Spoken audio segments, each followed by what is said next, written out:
Hello, hello, hello! Today it's Ackee fried dumpling that's on the menu. We have the Ackee filled dumplings, like with Ackee in the center, so delicious. Then we just have the Ackee in the dough, which is also delicious. Stay tuned!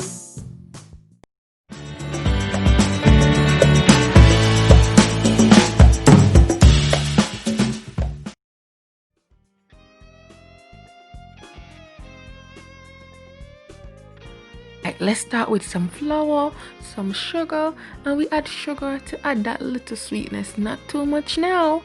It's not like we're making festivals. Let's add some baking powder, some salt, and just mix that around town. Mix, mix, mix, mix it out.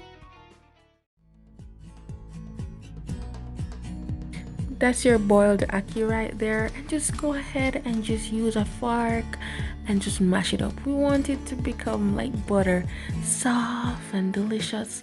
This is going to add some flavor to the dough, and it's going to add moisture.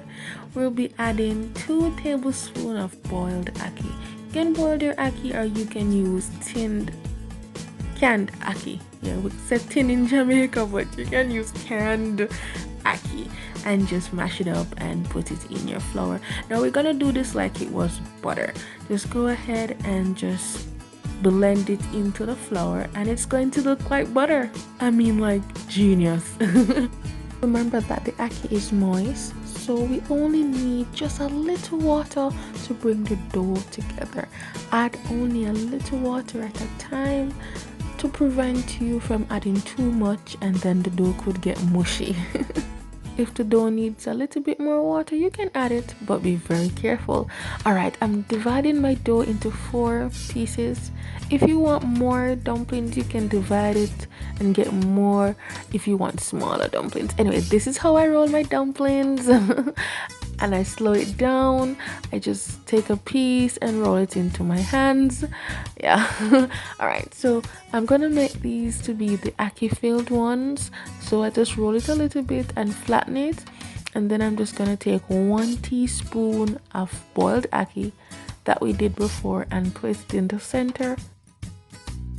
I'm just gonna go ahead and just pinch up the edges. Be very careful not to get the filling to be oozed out, and squeeze it a little bit.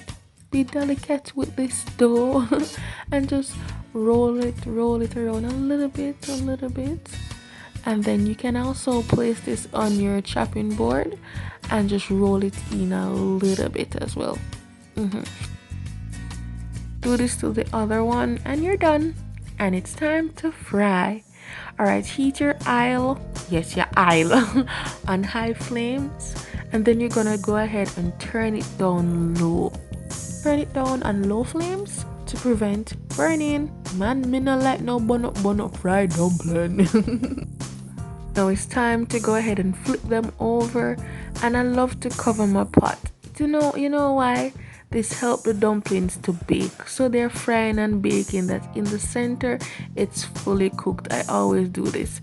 I just roll them over on another side to ensure that the other side is fried as well, and you just continue doing this until you look and you see say everything is fried.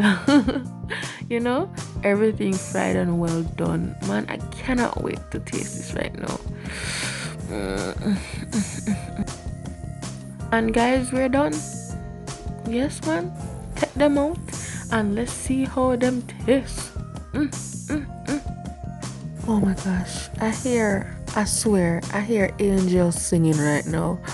Oh, it's so amazing. Thanks for watching.